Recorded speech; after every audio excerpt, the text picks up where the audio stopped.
I swear I passed a burning truck on the freeway that had no driver and no cops, like the whole thing was just waiting for me. And the worst part, I think that fire was never meant to be put out. I've been on the road hauling freight for more than 10 years now. Been through dust storms, heavy snow, wildfires, you name it. But nothing sticks with you quite like the night I saw that burning truck on the freeway, left to rot in flames like some kind of twisted shrine. It was late October, the kind of night where the air gets crisp, the sky so clear you can pick out every star. I was rolling eastbound on Interstate 40, a stretch of highway that slices through the desert with nothing but miles of blacktop and empty land on either side. No towns, no gas stations for at least 50 miles, just the sound of my rig's engine and the occasional coyote yipping somewhere off in the dark.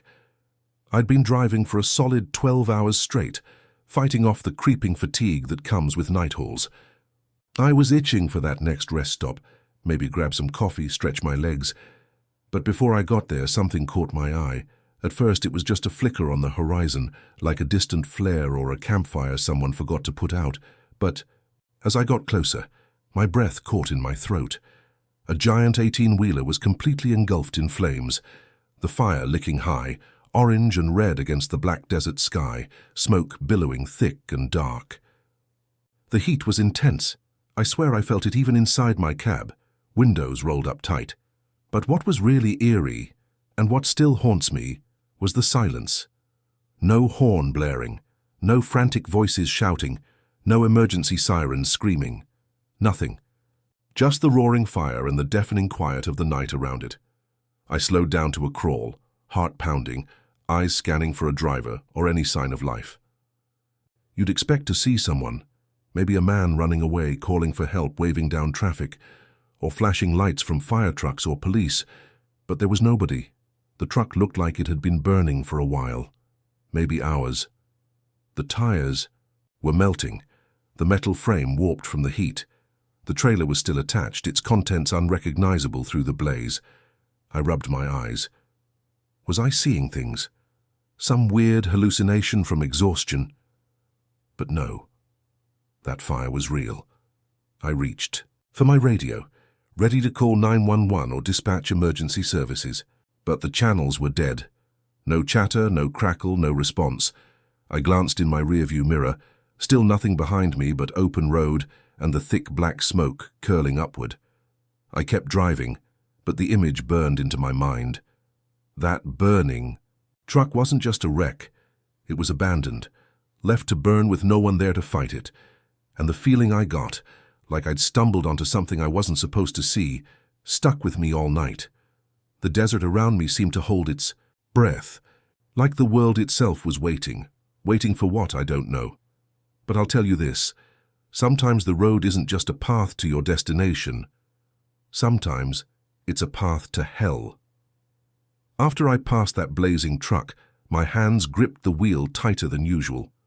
That fire wasn't just a regular accident scene, it was just wrong.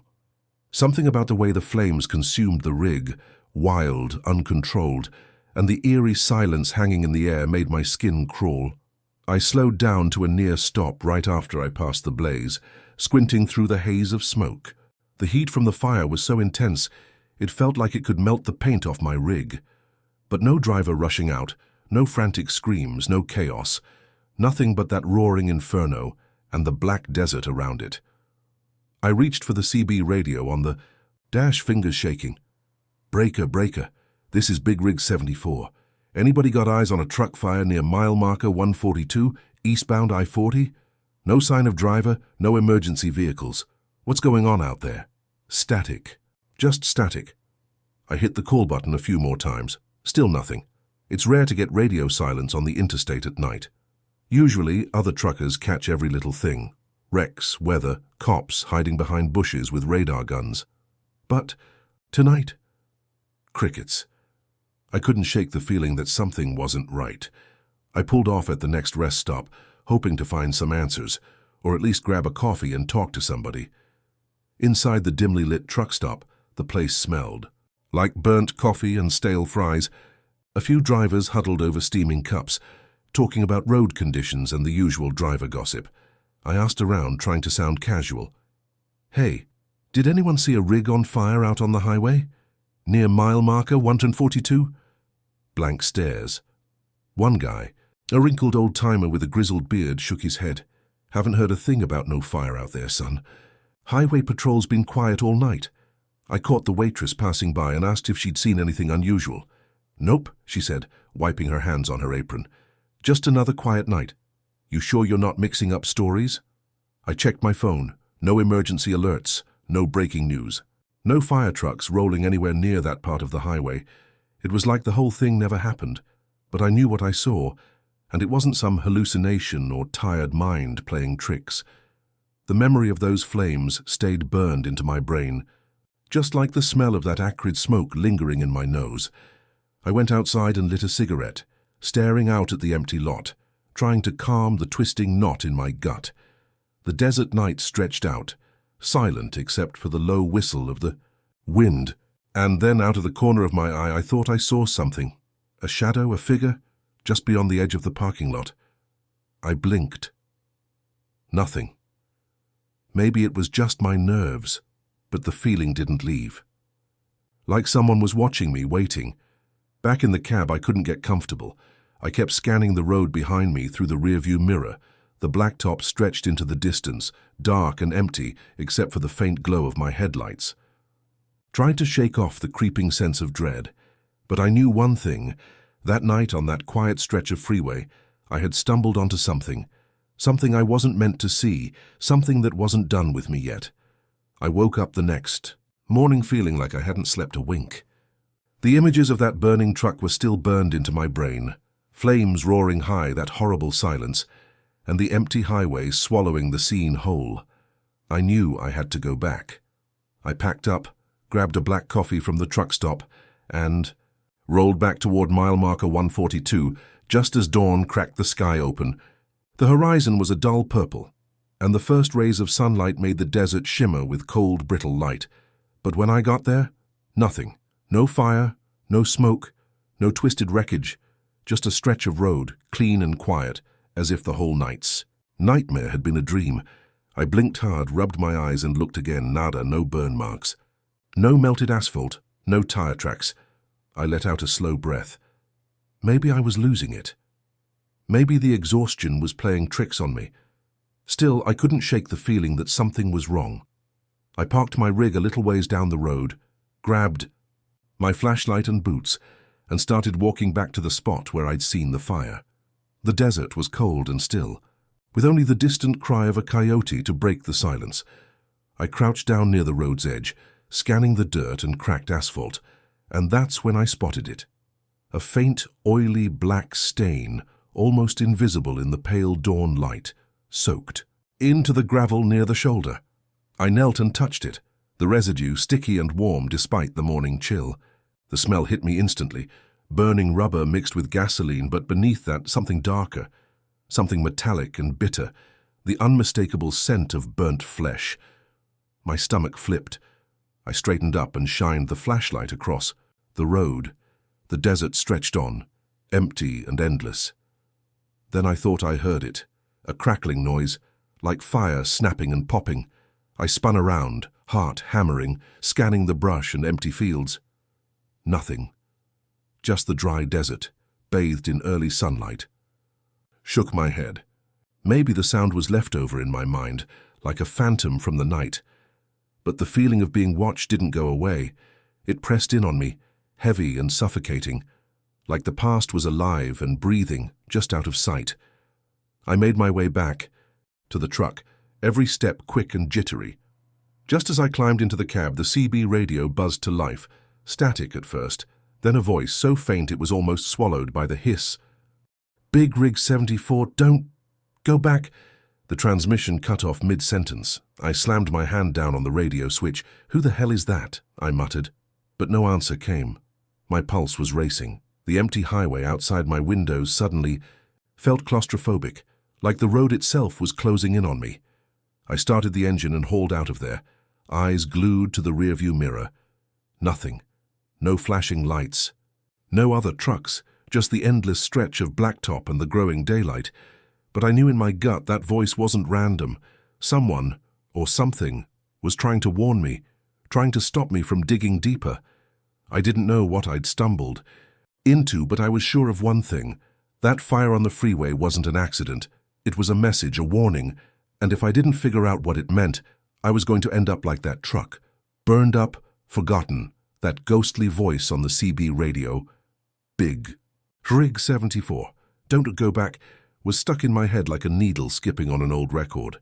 I couldn't just ignore it, but something told me there was more to this whole burning truck thing than some random crash or engine fire. So I took the next exit, not one I'd ever used before.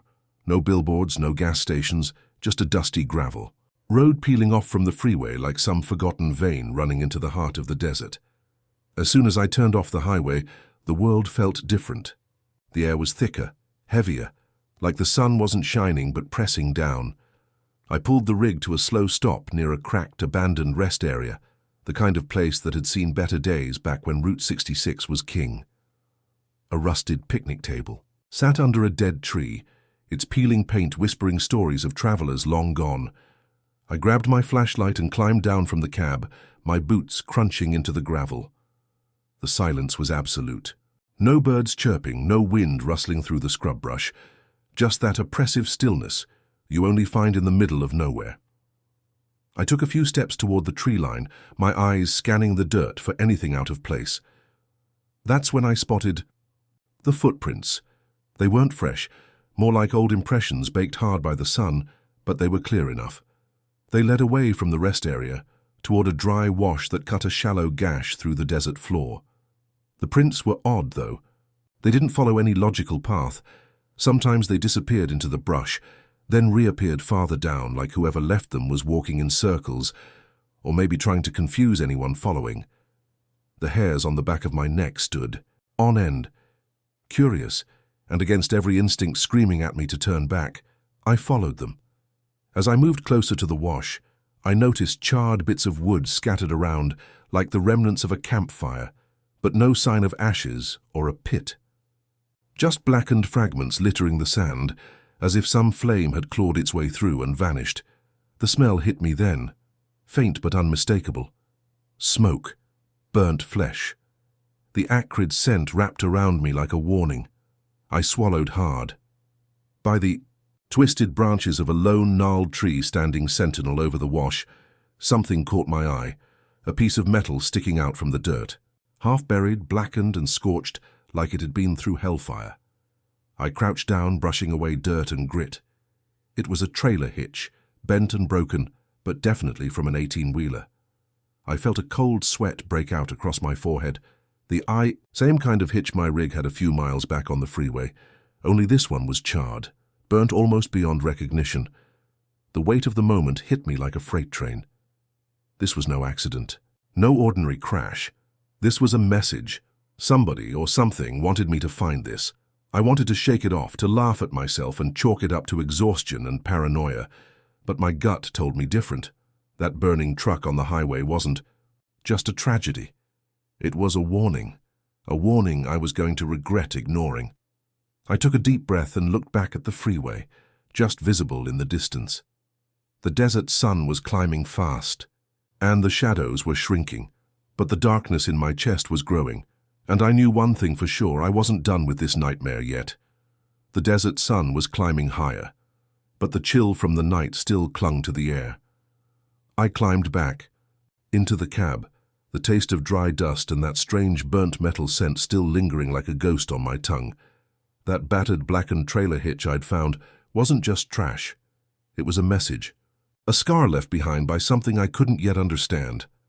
I fired up the CB radio again, fingers jittery, hoping to catch another driver, maybe someone who could explain this madness. Big Rig 74 to anyone out there. I'm heading back to mile marker 142. If you're out there, stay safe. Static. Nothing but static. The highway stretched out ahead, a ribbon of cracked asphalt cutting through the barren desert like a forgotten scar. The sun beat down, but the road felt darker now, like a living thing, pulsing with some silent menace buried deep beneath the surface. The closer I got to the spot where I'd seen that fiery wreck, the heavier the air felt. My skin prickled, and the hairs on the back of my neck stood on end. It was like I was driving straight into the eye of a storm that wasn't there yet. When I pulled up to mile marker 142 again, my headlights caught something moving just off the road. A shadow flickering like a flame struggling in the wind. I killed the engine and grabbed my flashlight, stepping out onto the hot asphalt. The desert air was eerily still, but beneath it I could smell smoke, faint and acrid, burning at the edge of my senses. I swept the beam across the scrub brush and cracked earth, and that's when I saw it, a Basumé figure, leaning slightly forward, almost like it was caught in a slow dance with the wind. I called out, my voice rough from days of dry desert air. "Hey, you all right?" No answer. The figure didn't move much, just swayed gently like a weather-beaten tree. I stepped closer. My breath hitched when the figure slowly turned toward me, a face pale as moonlight, eyes empty like dark wells. No emotion, no recognition, just hollow black eyes staring through me. I swallowed hard, trying to steady myself. Who are you?" I asked. But the silence stretched out like a thick fog. Then the figure lifted a trembling hand and pointed down the highway toward the jagged hills far off in the distance. Before I could say anything else, it faded away, dissolving into the shadows like smoke on the wind. I stood frozen, heart hammering in my chest. That's when I noticed the scorched earth where the figure had stood, blackened patches like the ground itself had been burned, but no flames remained. The smell of charred wood and ash hung heavy, sharp and biting. I climbed back into the cab, hands trembling on the wheel. The highway wasn't just a road anymore, it was a crossroads of shadows and forgotten stories, and I was smack in the middle of something that wasn't done with me yet. My eyes flicked repeatedly to the rearview mirror, half expecting to see those empty eyes staring back, but the road behind was empty, silent, waiting. I didn't sleep much that night. Not because I wanted to keep thinking about the burning truck or that ghostly face I'd seen out on the highway, but because the desert itself wouldn't let me. Every little sound, the creak of my rig settling, the rattle of loose metal, the howl of the wind slipping through cracked window seals, felt amplified in the stillness, like the night was breathing, watching, waiting for me to slip up. I lay awake, staring at the cab's ceiling, the dim glow from my dashboard casting long shadows, twisting and turning like ghosts dancing just out of sight. My mind kept circling, back to that figure, pale face, empty eyes, the finger pointing down the road. What did it mean?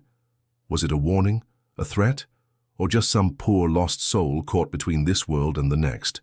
Truckers aren't known for turning back. We push through storms, dark nights, and every damn thing else the road throws at us. So come first light, I fired up my rig, slung on my jacket, and hit the highway again. The sky was bruised with early dawn, streaks of pink and grey bleeding across the horizon like a bad omen. The highway felt colder today, like the air itself was watching me, waiting. And then the CB radio sputtered to life, static first, then a whisper. "Big Rig 74. You're not alone." The voice was barely audible, as if carried on the wind, rather than through a radio. My heart thudded hard in my chest. I scanned my mirrors and the barren roadside. Nothing. No cars, no people, just the endless desert scrub and cracked asphalt. Out of the corner of my eye, I caught movement, a figure just beyond the tree line, barely visible in the dim dawn light. For a split second, I thought I saw that same pale face, those black, empty eyes. But when I blinked, gone. I swallowed the lump rising in my throat. Was I losing it? Or was something really out there, watching me, waiting? I drove on until I reached Rest Area 17, a crumbling, forgotten patch of pavement I'd noticed the day before. The place was deserted, but the air was heavy with the scent of smoke again, faint, acrid, and unmistakable. I killed the engine, grabbed my flashlight and stepped outside. The desert was silent except for the distant cry of a lone coyote. I moved toward the edge of the parking lot, the beam of my flashlight slicing through the dusty gloom. Then I heard it, a whisper, barely, more than a breath carried on the wind. "Go back," my skin prickled. Every instinct screamed at me to run, but I stayed rooted, flashlight steady. "Who's there?" I called out, voice rough from the dry air. Only silence answered. The whisper came again, louder this time. "Go back." I swallowed hard, chest, tightening with a cold dread I'd never felt before. The highway was no longer just a road. It was a crossroads where the living and the dead brushed shoulders, and whatever haunted this place was telling me to turn around. But I couldn't, because if I did, I'd never know what really happened to that truck, or why the fire was just the beginning of something far worse. I tightened my grip on the flashlight, squared my shoulders, and took a step forward. This nightmare wasn't done with me. And I wasn't done with it. I've been behind the wheel long enough to know when something's wrong. This stretch of highway wasn't just quiet. It was dead. Like the desert itself was holding its breath, waiting for something to happen. Just as I pulled away from Rest Area 17, a thick fog rolled in out of nowhere. 1 minute the sky was clear, the sun bleaching the cracked asphalt. The next, a cold, white wall swallowed the road, blotting out everything but the beam of my headlights. It wasn't that slow, creeping fog that curls in over morning hills. This was instant, like someone had dropped a blanket over the world. I slammed on the ease, brakes, and coasted, my rig's tires grinding against the gravel shoulder. The air was heavy, damp, smelling faintly of smoke and something metallic. My pulse quickened. The headlights barely pierced the mist. The world was reduced to the glowing edges of the highway lines fading into nothingness. My radio sputtered with static. Then silence. Then that chilling voice, barely more than a breath, came through. "Come closer." I shivered despite the heat still radiating from the engine, my eyes strained in the fog. Then I saw it. There, just ahead, the shape of a truck. Flames, licking at the cab and trailer like hungry ghosts. The fire burned fiercely, but the smoke was thinner than it should be, curling in unnatural shapes that seemed to twist and writhe, almost alive. No emergency lights, no sirens, no one but the flames. I swallowed hard and pulled the rig over a good 50 yards away. The heat hit me like a wave as I stepped out, the fire roaring in contrast to the eerie silence around me. That's when I heard the footsteps, slow, heavy, crunching over gravel. Behind me, I whipped around, swinging my flashlight through the foggy haze, but the mist swallowed the beam before it could land on anything. No shape, no shadow, only the suffocating white. The footsteps stopped, my heart pounded in my ears, then a voice, soft, haunting, calling my name, "Come closer." It was the same voice from the radio, the whisper on the wind, a voice that promised answers but threatened danger. Before I could think, my feet moved forward, toward the burning truck. The fire flickered strangely, blue flames licking at the edges, casting unnatural shadows that twisted and danced like they had minds of their own. The air tasted metallic, like the aftermath of an explosion. I reached out a hand toward the trailer hitch hanging loose, blackened and warped by heat. Suddenly the fog thickened, swirling around me like fingers closing in. I turned to run, but the road behind me was gone, swallowed, vanished into that living mist. I was trapped, alone with the fire, the whispers, and the dark secrets burning just beneath the asphalt. The fog pressed in around me like a living thing, thick and suffocating. Every breath I took was cold and wet, filled with the unmistakable scent of smoke and something far fouler underneath. Burnt rubber, melted plastic, and something metallic. Something wrong. The burning truck loomed ahead, its flames flickering unnaturally in the dense mist. They weren't just flames, they were alive, twisting and writhing like tendrils reaching out to claim me. The heat was intense, yet the fire didn't seem to consume the truck. It was trapped in a loop of eternal blaze, a nightmare caught on repeat. My heart pounded so loudly I was sure it echoed off the empty desert walls. Then I heard it, a soft, desperate whisper carried on the wind. "Help me!" I froze, every hair on my body standing on end. The voice was fragile but urgent, filled with pain and longing. It seemed to come from the truck itself, or maybe from the shadows lurking just beyond the flames. The air shimmered. And out of the fire's glow stepped a figure, a woman pale as the moon, her eyes empty black voids. Her expression was unreadable, a haunting mix of sorrow and warning. She reached out a trembling hand toward me, and I could swear her lips moved. "Find him," she whispered. Suddenly, The fire roared higher, the flames dancing in shades of blue and orange that made the night feel alive with fury. The heat forced me back a step, but I couldn't tear my eyes away. Beneath the burning trailer, shadows shifted, revealing a twisted, broken form, a man trapped in the wreckage, his face frozen in silent agony. The woman's ghostly voice rose into a mournful wail, and the flames twisted and surged around us. It was like the past and present collided, a scene of death and despair replaying itself in an endless loop. My skin crawled as I realized this was no ordinary fire. This was a curse, a trap where souls were chained to the highway forever. With a sudden gust, the fog swallowed the woman and the flames whole. The wreck vanished, leaving only scorched earth and the bitter taste of smoke in the air. I stumbled back to my rig, heart hammering and mind racing.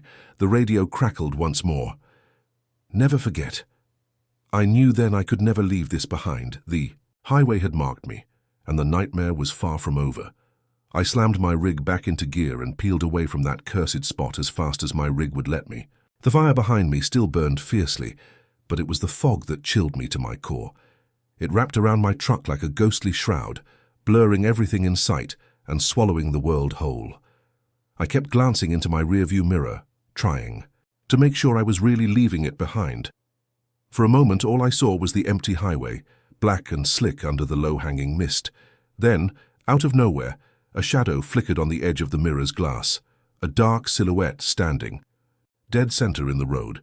It was still silent, unmoving. My heart slammed against my ribs like a jackhammer. I blinked hard. The shadow was gone. Get a grip, I muttered to myself.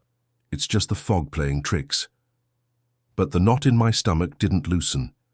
Every mile I put between me and the fire felt heavier, like something unseen was hitching. A ride in my cab. The radio crackled to life again, static buzzing like a swarm of angry bees before the chilling words came through, clear and deliberate. You can't leave. My breath caught in my throat.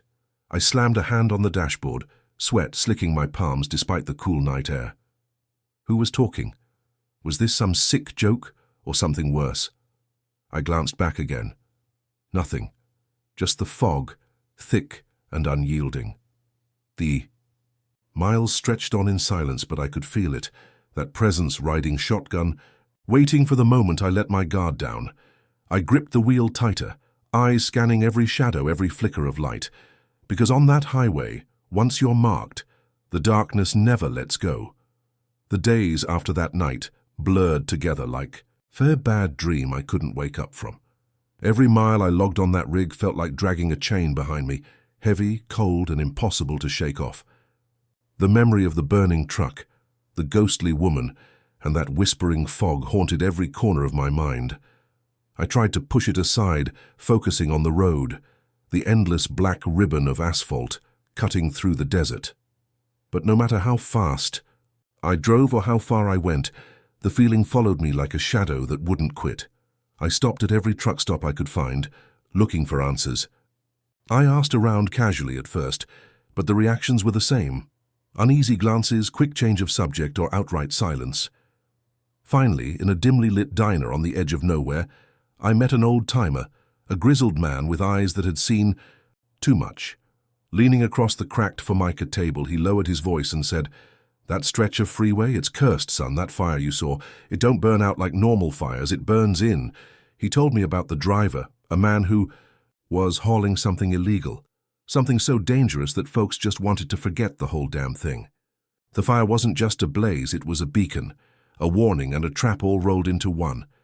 I left that diner with more questions than answers, but one thing was clear. The highway was alive with secrets darker than the night. At night, the nightmares came back. I'd hear the screech of tires behind me, the crackling hiss of flames licking the edges of my dreams. Sometimes, when the wind shifted just right, I caught the faint scent of smoke, mixed with something else. Something familiar. And then the whisper, always the whisper, "Come closer, I know I can't outrun this. The road may stretch on forever, but whatever haunts that abandoned truck has already hitched a ride with me, and on this long haul, there's no turning back." You ever hear a scream that ain't human, but somehow still knows your name? Yeah, didn't think so.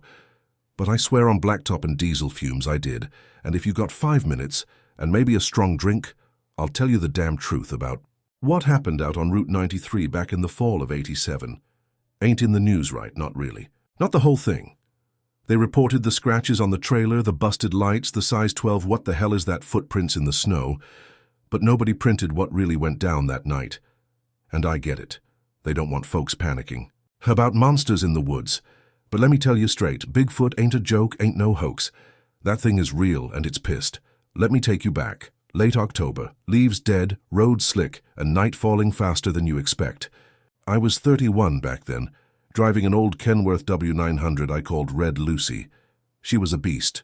Chrome stacks, twin tanks, the kind of girl who purred when the gear shift landed just right. I'd hauled livestock, grain, even uranium waste once, though they never called it that. But nothing I'd hauled, seen, or heard ever chilled me to the bone like what happened that night. I'd picked up a trailer load of freezer beef in Kalispell just after sunset. Was headed down to Missoula, cutting through some of the most remote stretches of Montana you'll ever curse at in the dark. Snow had started early that year, light but steady, enough to coat the pine branches and blur the lines of the road. My CB was crackling with empty static. No chatter. Not even the usual highway ghosts talking trucker trash. Around 9:30 p.m., I was rolling past a stretch of national forest, dense and black like someone took a paintbrush to the horizon. I'd been through there plenty of times, but something felt off, too quiet. No owls, no wind, no nothing. Just the hum of my tires and the occasional crunch of ice beneath the rig. And then the smell hit me. Rotten meat and wet dog. Thick, clinging. I thought maybe a deer carcass nearby. But this was bad. Like roadkill stewing in a smoker for a week. I rolled the window up. Didn't help. Then I saw it. At first, I thought it was a bear. Big, shaggy thing standing on the shoulder. My headlights only caught it for a split second. As I rounded a curve, but that was enough. It wasn't a bear. This thing was tall, 7, 8 feet at least. Shoulders like a linebacker, but hunched, like it didn't belong walking upright. Its eyes flashed in the lights, not green like an animal, but amber. Human, almost. I slammed on the brakes, Red Lucy fishtailed, and the trailer groaned behind me. I came to a stop sideways across the road. My heart was jackhammering. That thing had turned its head slow as molasses and looked right at me, not through me, at me. Then it screamed. Lord have mercy, that sound, like a mountain lion caught. In barbed wire, but louder, longer, and underneath it a rumble like a man growling in agony. My whole rig vibrated. The windows fogged from the heat of my breath as I sat frozen, hands clenched on the wheel, and then it was gone. Back into the woods, like a shadow slipping through the trees. No crashing, no snapping twigs, just vanished. I should have kept driving. I wanted to keep driving, but I had to piss and collect myself before I wound up jackknifed into a ditch, so I climbed down from the cab with a flashlight, boots crunching on frosty gravel. That's when I saw the footprints. Big. I mean big. Bigger than any man. And wide, too, like a gorilla's, but more foot-shaped. 5 toes, deep impressions in the snow, steaming faintly in the cold. I followed them a few steps toward the trees just to see. Then I heard it again. Not a scream this time. Breathing. Close. Slow. Wet. I spun around, but my flashlight flickered like it was dying, except the batteries were fresh. The woods around me were breathing, I kid you not. The damn woods were breathing. I hauled ass back into Red Lucy, locked the doors, though hell if a lock was going to stop that thing, and punched the throttle. Didn't care about the snow, the trailer weight, nothing. I just drove. About 20 miles later, when my hands stopped shaking enough to dial, I called dispatch. Now here's the part the papers printed. When I finally got to Missoula and backed into the drop lot, the foreman flagged me down. Asked if I hit something, I said no. He walked me around back of the trailer and claw marks, long curved gashes, deep enough to tear through metal like a tin can. Lights shattered, rear doors bent in, and more footprints, right up to the back of the trailer, but no blood, no fur, no evidence that would hold up in court. Cops showed, took some photos, asked a lot of questions I didn't like answering. One guy, the sheriff, I think, pulled me aside and asked real low, "You believe in Bigfoot?" I told him I believed in something now. He just nodded. Yeah, he said. We get one of these every couple years. Don't worry, no one will print your name. And they didn't. But that don't mean it didn't happen. You think you're safe out there, behind the wheel, rolling miles over God's forgotten land. But let me tell you, sometimes the land remembers, sometimes it watches, and sometimes it follows you home. You'd think that after a night like that I'd hang up my keys and start flipping burgers or something, right? Hell no. Truckers don't quit over shadows in the trees. We're stubborn that way. Besides, I figured whatever the hell I saw, if it was real at all, was just some freak one-off. A big animal, maybe. Stress. Lack of sleep. It made sense to lie to myself. For about a week. Then the dreams started. First it was just flashes. Trees. Swaying in wind that wasn't there. That scream again, only this time it came from inside my cab. Then it got worse. I'd see those amber eyes behind me in the rear view, even when I was wide awake. One time I caught myself talking to someone, in the passenger seat. Except there was no one there. After a few weeks of that, I figured, screw it. I needed answers. Or at least a stiff drink and someone else who'd seen something similar. So I called up a guy named Bill Two Jugs Ramsey, another long hauler, older than dirt, and crazy enough to make a possum look sane. But he believed that I'd run into him a few times at rest stops and diners over the years. Always talking about weird stuff on the road, phantom lights, skinwalkers, ghost hitchhikers. I'd always laughed it off until now. When I told him about the claw marks and footprints, he just went real quiet. You checked the trailer? He asked. I said, yeah, the cops did, found nothing. No, he said. You checked the inside? That hit me weird. I hadn't actually. I mean, what would have been inside, right? It was locked, sealed. Frozen beef on pallets, shrink-wrapped tighter than my last ex-wife's alimony grip. But now that he'd said it, I couldn't not check. So the next week, I took another job. Same route. Kalispell to Missoula. Different. Load same trailer. They'd repaired the damage, slapped a new coat of paint on the rear doors. But I knew it was the same one. 3472. I got it hitched, did my walk around, but this time, before I hit the road, I opened those rear doors and climbed in. Dark, cold, still air like a tomb, stacks of beef wrapped and boxed. Nothing seemed off, until I smelled it again. That. Same rank, sour, beastly stench, like something had crawled inside and died. But the meat was fresh. Just packed that morning. I poked around, checking between pallets, and there it was, barely visible. A scratch, deep in the wall panel inside the trailer, like something clawed its way around from the inside. That's when I noticed the frost. Not on the walls, not on the floor, but on the meat itself. Specific boxes. Little patches of frost melting, like they'd been warmed up from the inside out and refrozen. I backed out fast and slammed the doors. Bill's words were echoing in my head now. You sure it didn't get in? Only now I was wondering. What if it never left? That night I drove with every light on the rig blazing, CB off, radio off, just me and the road, and the constant roar of the engine to drown out the scratch of my nerves. Everything was fine, until I pulled off for the night, near a rest stop outside Ravalli. Didn't trust any more deep woods, so I parked under the only light in the lot, grabbed a coffee, used the can.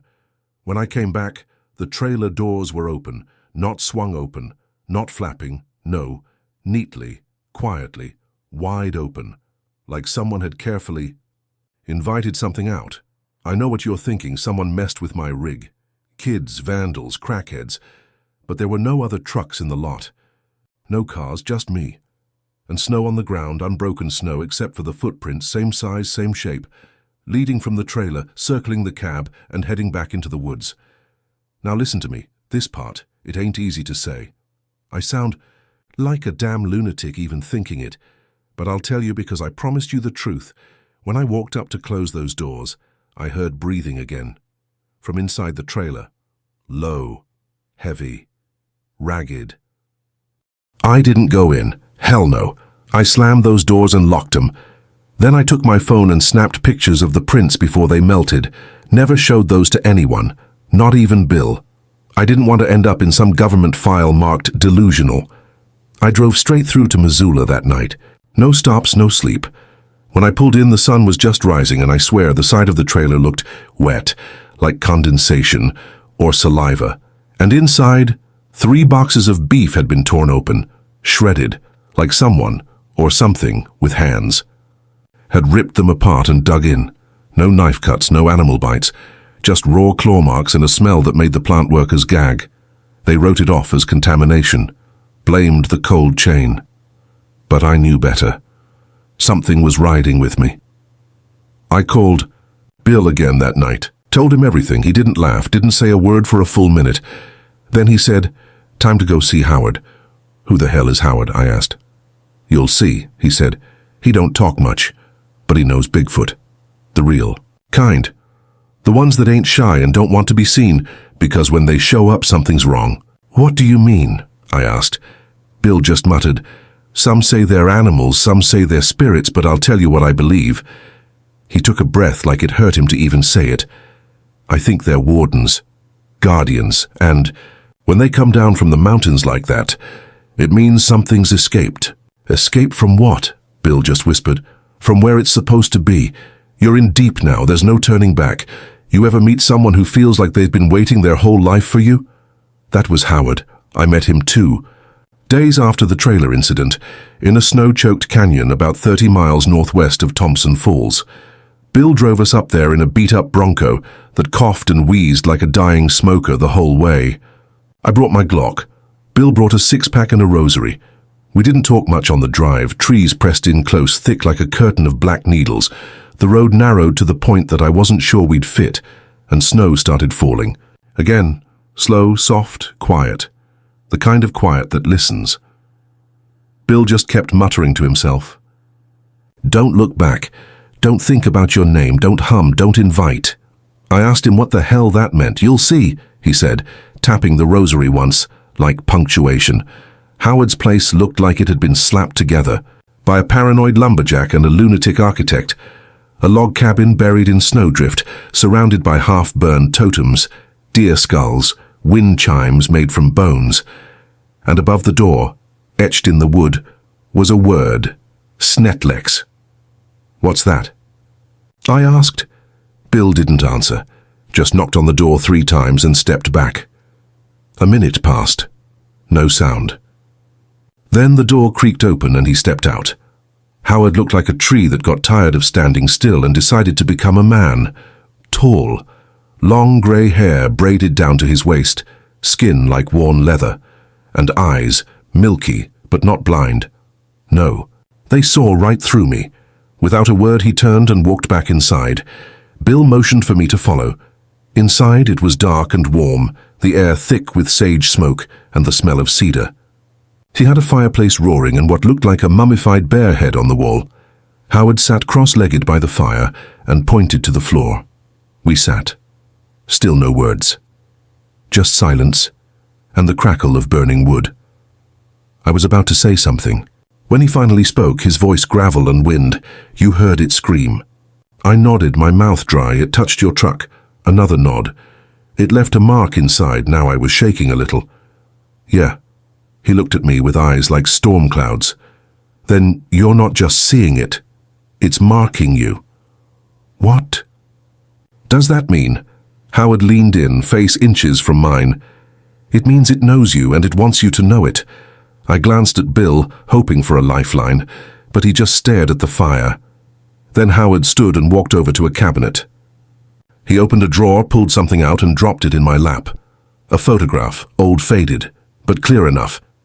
It showed a snow-covered hill, a man standing near a twisted tree, and behind him, barely visible, a figure, tall, furry, half in shadow.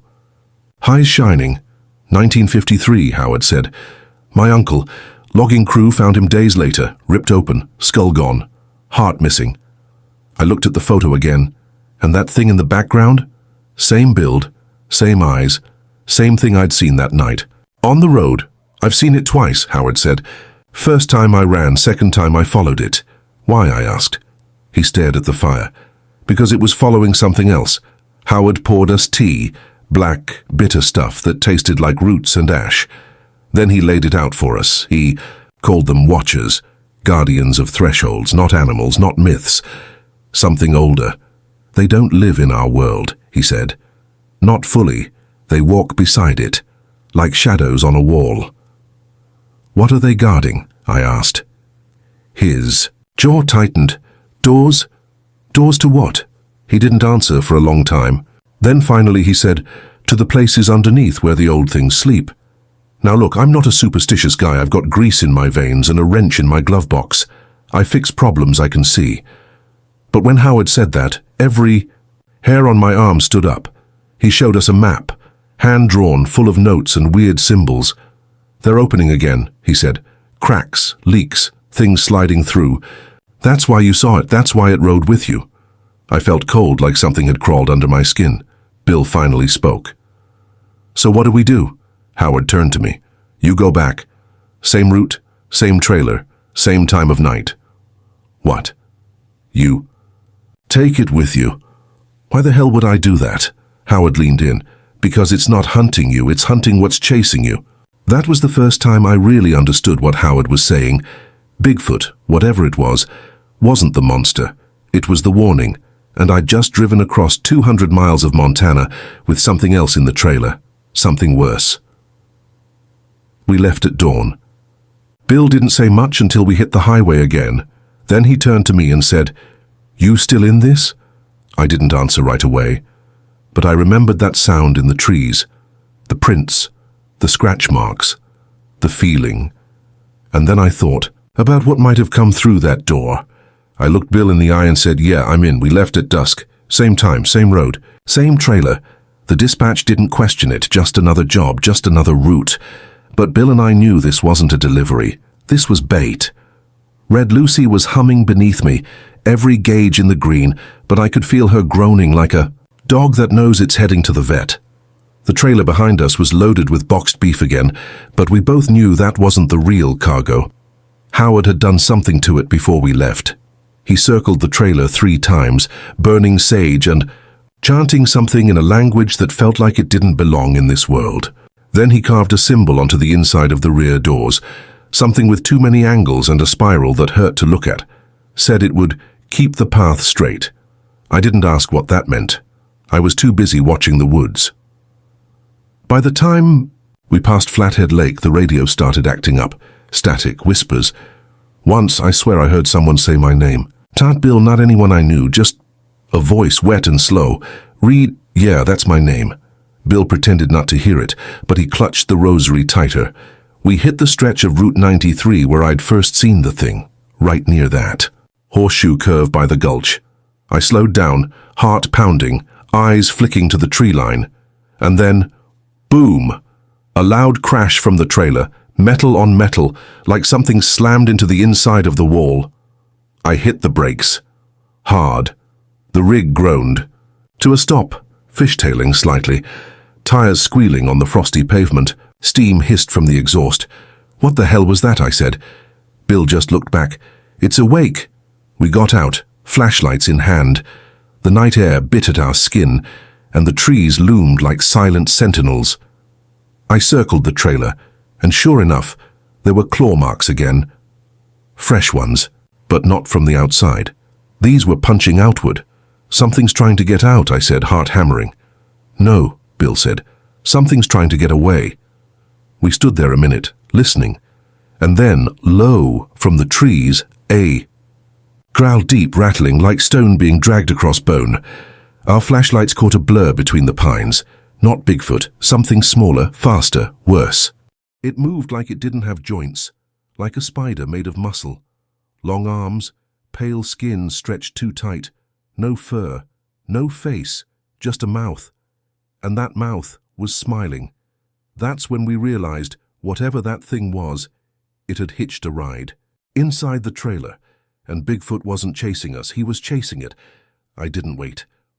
We ran back to the cab, doors slamming just as something slammed onto the hood. The windshield spiderwebbed with cracks. A long pale arm slapped across the glass, claws clicking. Then, roar! From the forest, a howl. Not the thing on the hood, the other one, and it was close. In a flash, the pale creature jumped. off and scuttled into the trees, vanishing like smoke, but we didn't move. We couldn't, because from the dark came a second shape. Huge, towering, eyes glowing like furnace embers. It stepped out of the woods, slow and deliberate. Its head nearly brushed the tree limbs. Its breath steamed in the cold like engine exhaust. It looked at us, like it remembered everything we'd done. And then it turned and followed the smaller thing into the trees, not to kill it, to hunt it. We waited 15 minutes before I could even breathe right again. Then we hit the road, faster than I'd ever driven that rig before. No CB chatter. No headlights from behind. Just us and the night. When we made it to Missoula, the trailer was empty. No meat, no boxes, no damage inside. Just one thing. The spiral symbol Howard had carved. It was gone, like it had never been there at all. Back at sea. The yard Bill got out and lit a cigarette with shaking hands. "You saw it, didn't you?" he asked. I nodded. "Both of them." He just stared into the dark. "One's a hunter, the other's a mistake." I looked at him. "You think that thing was what Bigfoot was chasing?" Bill didn't answer right away. Then he said, "No, I think it was the first of many." Later that night I sat alone in a diner, hands shaking over a cup of coffee gone cold. I stared at my reflection in the window, but something felt off, like I wasn't looking at me, like something had come back with me. And in the reflection, just for a moment, I saw eyes behind mine, amber. "Burning. You're a brave one. Or maybe just in too deep to walk away now. Either way. Welcome to the real nightmare. I didn't sleep for 2 days after Missoula. Every time I closed my eyes, I heard that noise. Click, click, click, like bone on glass. And that smile, wide, wet, and wrong. My reflection still looked off, too. Not always, just sometimes, like something was standing behind me but inside the mirror. Bill went dark for a while, wouldn't pick up. No CB response, just gone. I figured maybe he'd finally had enough and crawled into a bottle somewhere, or worse, vanished like so many others out on the highways. Honestly, part of me hoped he had, because if he wasn't missing, then maybe something else was wrong. That hope didn't last long. I got the call 3 nights later from an unknown number, crackly line. Only 2 words, "It's open." Click, deadline, didn't need a name, didn't need directions. I knew where I had to go. I filled Red Lucy's tanks, packed a duffel with what I could. Snacks, flashlight, Glock, extra shells, one of Howard's. Weird bone charms I'd stolen without asking. And headed north, back toward that stretch of nowhere past Thompson Falls. Back into the mountains. Snow had started again. Harder this time. Blinding white sheets that made the road feel like a memory. GPS was dead. Phone, too. It was just me and the humming rumble of Lucy's engine. And something else. I swear, I could hear breathing in the sleeper cab. Wet, ragged, like a dying dog. But when I turned around, nothing. Still I drove. The trees grew taller, closer, like they were leaning in, curious. By the time I reached the canyon from before, I could barely see the road. So I stopped. Engine idling. Silence. Pressing down, and that's when I saw it. A faint glow through the trees. Not fire, not headlights, green, pulsing, alive. I got out, shotgun in hand, boots crunching on the snow. The cold didn't bite. It burned. Like walking into a freezer full of teeth. I followed the glow, ducking under branches, until I found the clearing. And what I saw there, it's hard to even describe. It was a pit. About 30 feet wide, dug straight into the earth like a crater.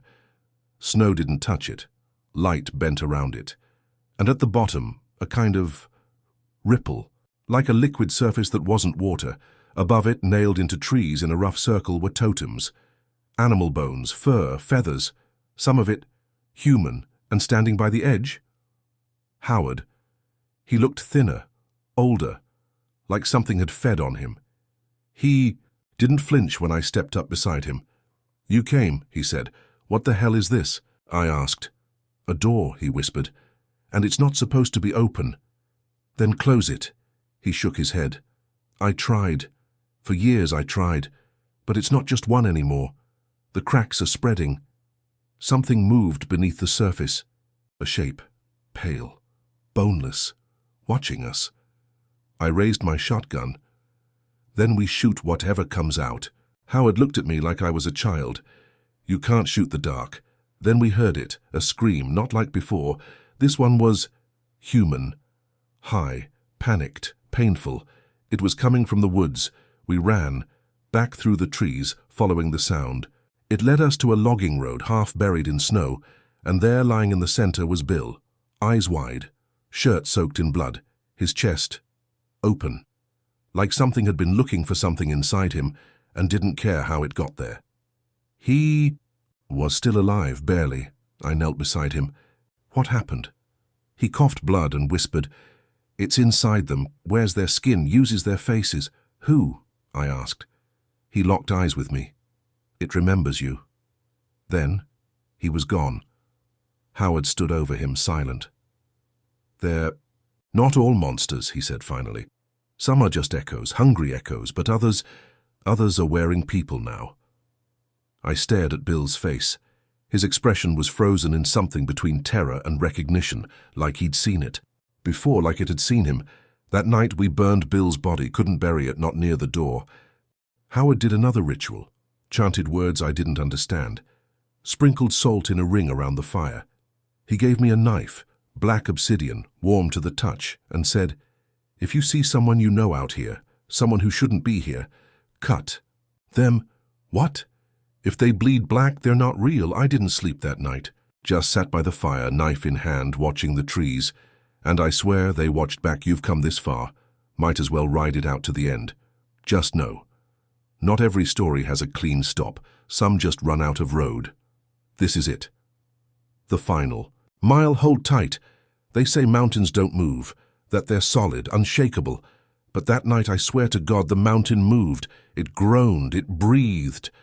And when it screamed, everything listened. The night started quiet. Too quiet. Howard and I had set up camp half a mile from the pit, just beyond the tree line. We had salt rings, bone wards, firewood stacked and burning hot. My shotgun rested. Across my lap, obsidian knife tucked in my belt, and still I knew it wouldn't be enough. I asked Howard one last time, "What are they?" He didn't answer right away, just stared into the fire like it owed him something. Then finally he said, "They were here before language, before stars. Before we knew how to be afraid, we didn't give them names because names make things real." I nodded slowly. "And Bigfoot?" Howard's eyes narrowed. "They are not Bigfoot. That's just what you call them." He glanced toward the dark woods. They're the ones who kept us out of the deep places. The last line, the final no. The air changed around midnight. No wind. No snow, just stillness. Even the fire stopped crackling. That's when I heard the footsteps. Soft at first, then heavier. Dozens, maybe hundreds. Shapes moved through the trees. Wrong shapes. Long-limbed, pale-skinned. Some of them crawling. Others walking upright like they were wearing skin suits that didn't quite fit. And behind them, bigger shadows. The Watchers. Massive, looming. Their fur shimmering in the firelight like smoke. Eyes burning amber. No weapons. Just presence, authority, rage, and then the scream. It came from the pit, not from a throat, from the earth itself. The ground cracked beneath our feet. Snow peeled back. Trees bent inward like they were praying to something they didn't worship. And the glow came back. Green, throbbing, hungry. Howard grabbed my arm. "It's coming through." "What is?" He didn't answer. Just shoved a bundle into my hands, cloth, feathers, bones, and yelled, "Put this in the trailer, now!" Red Lucy was parked 100 yards back, down a slope slick with ice. I didn't think. I ran. Behind me, the woods exploded with movement. Howls, screams, the sound of bones snapping. One of the pale things leapt in front of me. I didn't hesitate, pulled the obsidian blade and cut. It shrieked, loud and high, and the blood that sprayed. Black and steaming, it hit my jacket and sizzled. I pushed past it, sliding down the hill, reaching Lucy's trailer just as more of them burst from the trees. Some of them looked like people. One of them looked like my mother. I slammed the doors, shoved the bundle Howard gave me into the far corner, and pulled the release pin to drop the trailer from the cab. It was bait now, and the trap was set. Back up the hill, Howard was chanting, arms raised, facing the pit. The pale things had swarmed the clearing, and the watchers, they were fighting, not like people, not with weapons, with force. One of them tackled a pale creature so hard it broke through a tree. Another grabbed one and ripped its jaw off like pulling wings off a fly. But it wasn't enough. The pit was open, and from it something was rising. It didn't have a shape, not one I could understand. It was like a shadow made of oil and teeth. A scream made solid. It wasn't looking at us, but I felt it see me, and it knew my name. Howard turned to me and shouted over the roar of the mountain, "Drive!" "What? Take it away from here, the trailer, they want what's inside." I ran back to Lucy, praying she'd start. She did, like she always had. That engine rumbled to life like it was just another Tuesday. I reversed down the slope, rehooked the trailer with hands that barely worked, and floored it. The wheels screamed, ice cracked, trees exploded as pale things sprinted alongside me. One jumped on the side mirror. Another tried to pull the door open. I pumped the brakes and swung the cab hard. It flew off like a rag doll and didn't get back up. I was flying now, 90 miles an hour down a forest road, barely wide enough for a pickup, let alone a semi. But Lucy held she always held. Behind me, the forest was on fire, the sky was glowing. The mountain was screaming again, and then the rearview mirror lit up. A figure running faster than the truck, massive, covered in fur. It leapt onto the back of the trailer. One of the watchers. It wasn't attacking. It was riding with me. We made it out of the woods, just barely. And somewhere around 2 a.m., when the snow had stopped and the trees had thinned, the watcher leapt off the trailer and vanished into the night. Didn't look back, didn't wave. Just gone. When I finally stopped the rig and opened the trailer, the bundle Howard gave me had turned to ash, and in the ash was a symbol, that same spiral. But this time, it was closed. I never saw Howard again, or Bill, or any of the watchers. But I still drive. Not often, not far. I keep to the highways, the cities, the noise, because I know what's in the quiet now. And sometimes, late at night, on a lonely stretch of road, I catch a glimpse of something tall in the trees. Just watching, not chasing, just watching, making. Sure, nothing comes through, but one day they won't be able to hold the doors anymore. And when that day comes, you better pray the only thing coming through is Bigfoot, because I've seen what's worse.